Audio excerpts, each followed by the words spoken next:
Perkenalkan, nama saya Sela Astrid dengan NPM 235001092 dari kelas Nutrisi Tanaman C.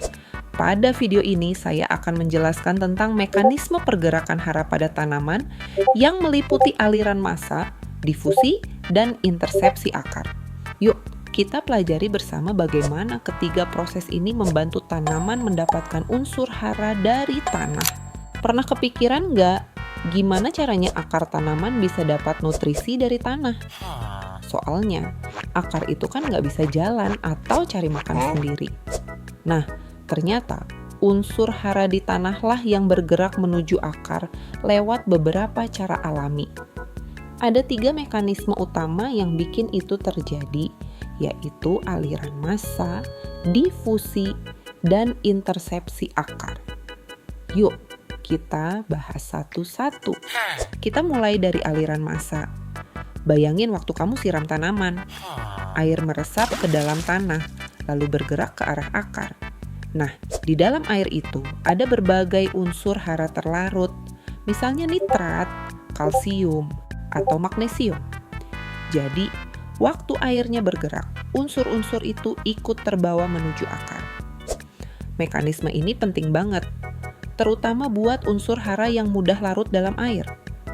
Semakin banyak air yang diserap tanaman, semakin banyak juga hara yang ikut terbawa. Tapi, kalau tanahnya kering atau kurang air, aliran massa ini bisa terhambat dan tanaman bisa kekurangan nutrisi. Selanjutnya ada difusi. Kalau tadi unsur hara ikut bergerak karena air, kali ini beda. Difusi terjadi karena adanya perbedaan konsentrasi dari tempat yang banyak ke tempat yang sedikit. Misalnya begini, di sekitar partikel tanah, konsentrasi ion fosfat tinggi, tapi di dekat permukaan akar, jumlah fosfatnya sedikit karena sudah diserap tanaman. Nah, karena ada perbedaan itu, ion fosfat secara alami bergerak ke arah akar untuk menyeimbangkan konsentrasi. Proses ini berjalan pelan, tapi sangat penting, terutama untuk unsur hara yang tidak mudah larut seperti fosfat dan kalium. Jadi, meskipun tanpa aliran air yang kuat, akar tetap bisa dapat nutrisi lewat difusi ini. Nah, yang terakhir adalah intersepsi akar. Kalau 2 mekanisme sebelumnya melibatkan gerakan hara menuju akar, kali ini justru akarnya yang bergerak mendekati hara. Waktu akar tumbuh dan menjalar di dalam tanah, ujung-ujung akarnya akan menyentuh partikel tanah yang mengandung hara. Dari situlah akar bisa langsung menyerapnya.